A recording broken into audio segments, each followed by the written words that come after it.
started Tinker Club last year, one of the first things we said was we have to be different. Let's do things that we haven't done before. One of those things was going on tour. That allowed us to get into classic car garages, go out and meet classic car clubs, but be able to take the Tinker session to them. One of the first companies to come forward and say we'd like to participate in a Tinker session was JD Classics. Unfortunately, JD Classics has fallen into administration. Tonight's episode is a tribute to the team at JD's who were really supportive throughout the whole of our filming last year, and we hope that one day we'll see JD Classics return. Tinker Club's planning its 2025 calendar of visits. Where would you like to see us? Comments down below.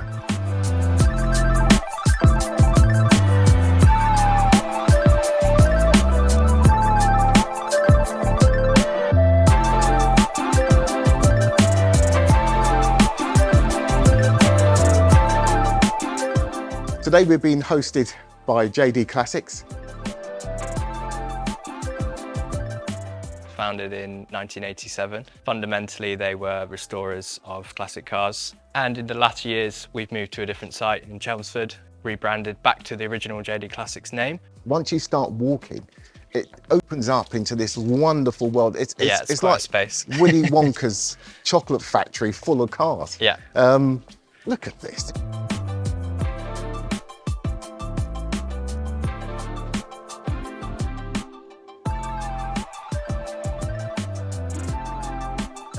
This place is absolutely huge.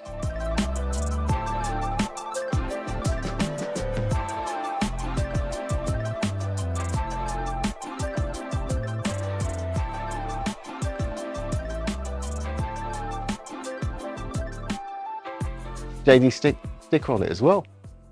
No matter where it goes in the world, it will be noticed. It's the details, yeah.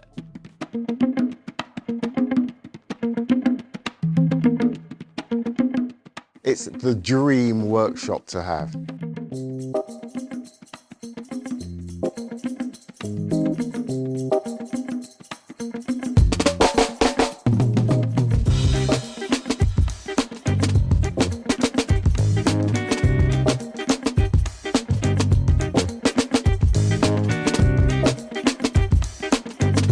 Joe, thank you for letting us into your workshop. No, you're welcome. Good to see you.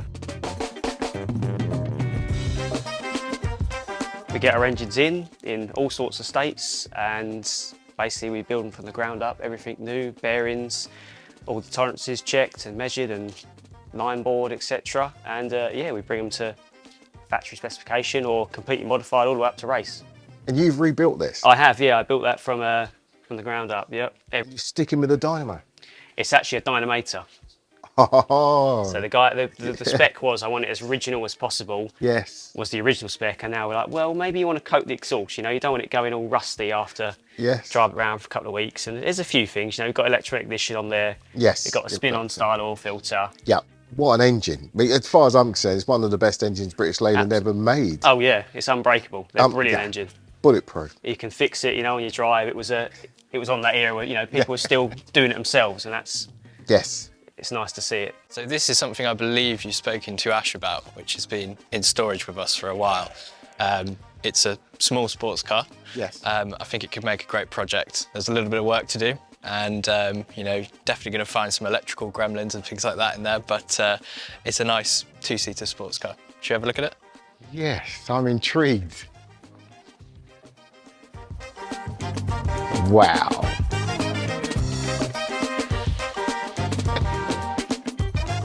Nick is going to be so stoked when he sees what's underneath this cover. Let's get Nick over. I've got something for you. Go on. You're going to love this. Okay. Not a little bit, an awful lot. Right. There is something under this cover that you may be interested in. That's a fairly familiar silhouette. Go on. What's the deal? Do you recognise the silhouette? I think I do. Shall I take a guess at it, or shall I wait for you to tell me? Come on, let's go on then. Give me a hand. Let's pull this cover off. Right. Okay. Okay. Because Nick, this is our next project. Oh, stop it. Whoa. Okay. Okay. Okay. Okay. I wanted to do a project that meant we could give something back. For those who watch it, to be able to get something that we have done, build it, and then raffle it. Okay, nice. That's a different take. It is. We're going to find as many people as we can that's going to help us to put this car together. Hang on. Should I be putting on overalls at this point? You're going to need them. Oh. You're definitely going to need Okay. them. A man of your calibre steady will take now. a matter of a few hours to bolt this car That's always together. worrying. So you are the Porsche expert. We're going to put this car back together. Right. The interior, all the mechanicals. Uh-huh. And we're going to get it serviced. We're going to MOT it. Okay. We're going to do some paint work on it. Right. We're going to raffle it. Right. And the proceeds of the raffle I'm giving to you. And I want you to donate me. it. And I want you to donate it to whichever charity that you and your dear Elaine would really want this money to go to. Okay. Now that's kind of like a showstopper. It's ironic how things occur, right? Okay. Out of tragedy comes a little bit of triumph, let's say, because I mean, yeah, cars I've been wedded to since I could hold a spanner and a screwdriver, but to actually be using it as an acknowledgement or a recognition of my wife, like a remembrance even, is like a nice blow to the stomach. I'm not going to give you one though. That's the only way I could describe it. With a gesture like this, that someone thinks of you in that way, I'm overwhelmed, Colin. You're a special person. I should be turning away because I might be sort of like blubbering in a minute. Nah. You know, we're gonna do this in memory of Elaine. That, like I said, it's like you've taken all the words. Yeah, wow. Wow, she would have been, well, she's probably looking down with a wry smile on her face because she wasn't that much of a car person, but she did like performance cars. This is going to be Elaine's Porsche. Oh, my Boxster. word. Oh, my word. Stop it. Stop it. It's a 2.5, which is the one to have. Uh-huh. It has no IMS bearing issues on this particular car, and it's got a new clutch. Okay. So, Fortunate. yeah. Maybe I should go and get my overalls on. Exit stage right. I'll see you in a second.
Hi. I'm on. Hi. Hi, Good to man. meet you. Yes, and you are?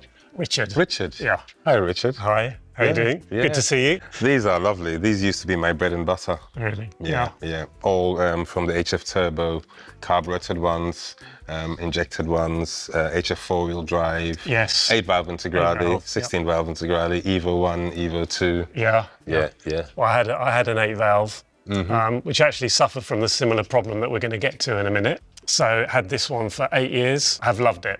Taken it to a few shows. It suffers from one issue in the main, which is that it smells of fuel. Oh, I see. Oh, dear. And my wife almost refuses to get into it. Yeah. You won't go very far in it. It's difficult. And when we do go, windows down. I had someone look at it about 5 years ago, couldn't find anything, still the same. So Still the same. Yeah.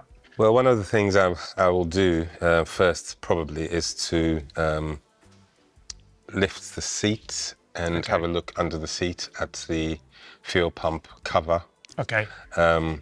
We'll take that off and see if we can see any signs of leakage. I'll also look under the bonnet because sometimes smells can come through. Sure. You know, in case there is any sign. And usually fuel leaves behind like a gum or a sort of residue. Yeah.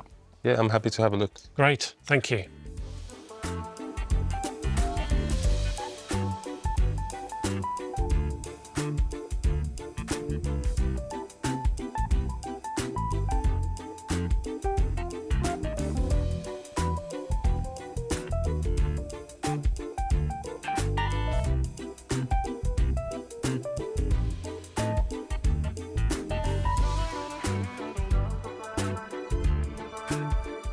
Probably the best thing to do is fill it right up, Yeah.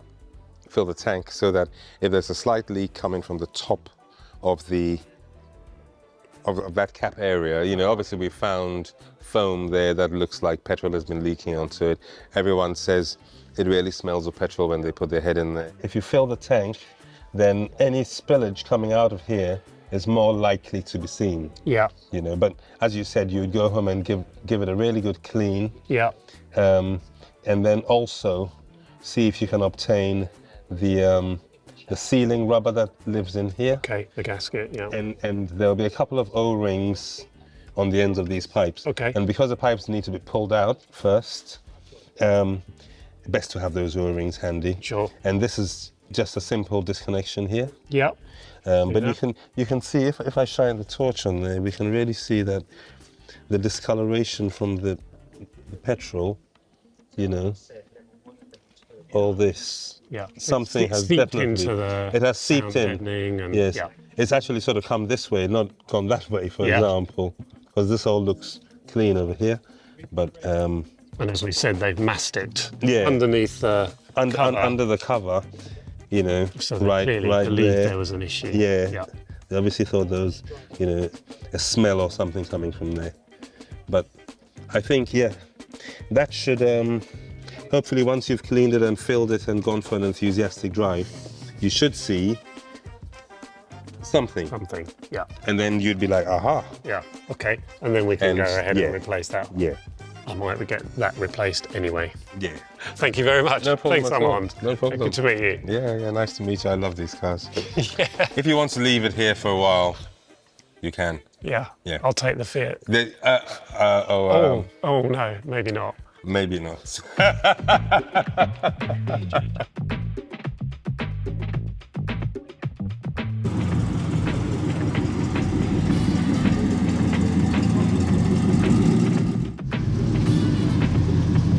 Yeah. Lovely. Yeah. And slightly that way. And Terry, you said that we had oil coming out this morning. Correct, yeah. Okay, so what we'll do, we'll get up in here, let's have a look. And you think it may be I coming believe from it's- the radiator cooler, The radiator, which is this thing here. that's correct, yeah. Yeah. We've got a couple of pipes going into it.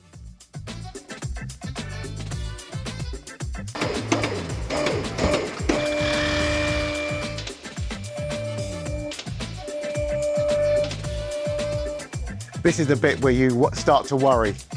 As it's going up, you think, what am I going to see when it's fully up in the air? It's at the point of no return. You are now going to see everything. Okay. All right. Right, I need a light. Give me a sec. Yeah. I've got a lamp in the in my car just here. You can have a look and see if you find anything that you find scary.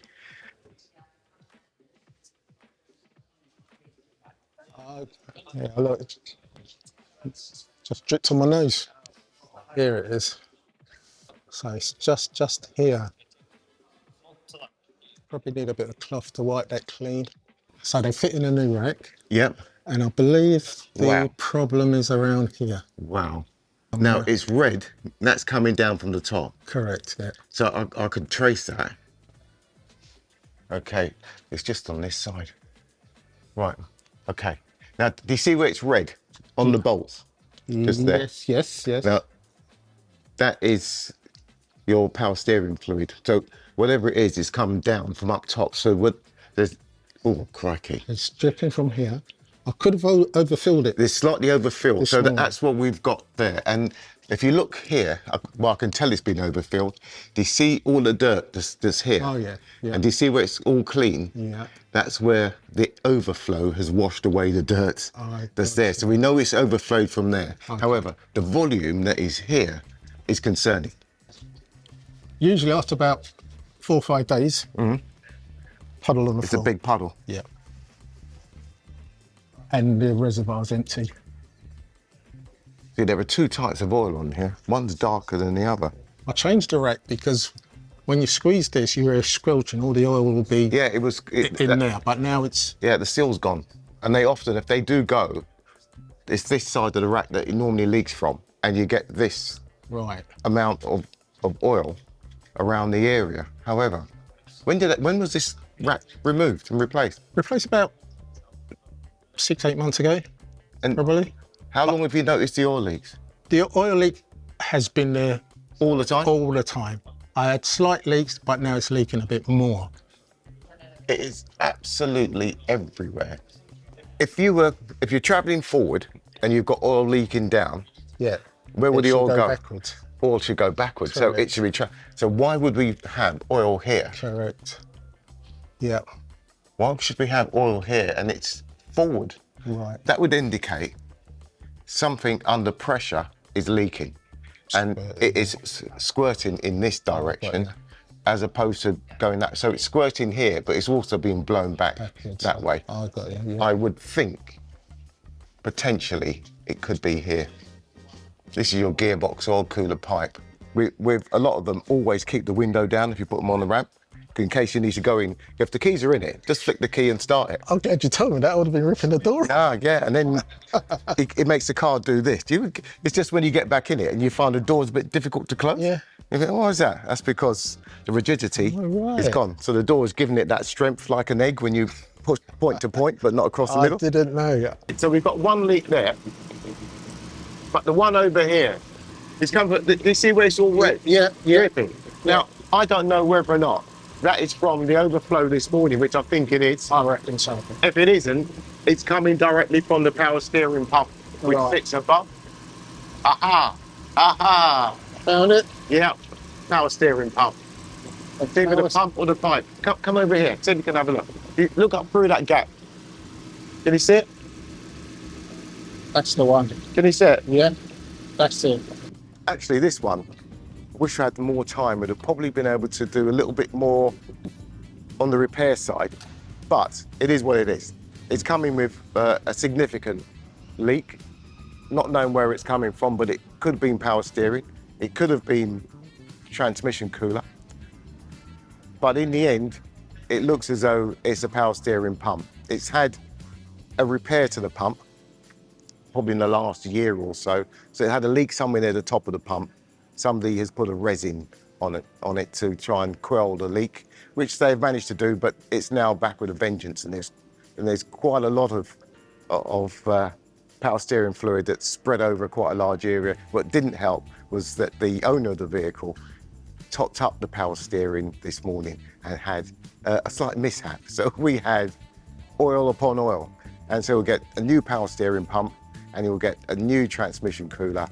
He's the type of person who likes to tinker. He's got a small garage at home, so no doubt I'll hear him on the phone at some point asking some questions about some problems that he may have found whilst tinkering away on the car. But it's a job that he can do himself. Thank you for letting Tinker Club come in to use the facility to have one of our Tinker Day sessions. I've got to say a massive shout out to everybody at JD Classics who have come along today to help and to support us. We've got our project vehicle today and we've got it on the ramp. We've had a look at it. We've had Nick starting to compile his list. We will continue to film to show what we're doing on this project, how this project takes shape, and ultimately who will pick up this car as their future classic. Good luck, and we'll see you again soon when Tinker Club moves on to its next site visit.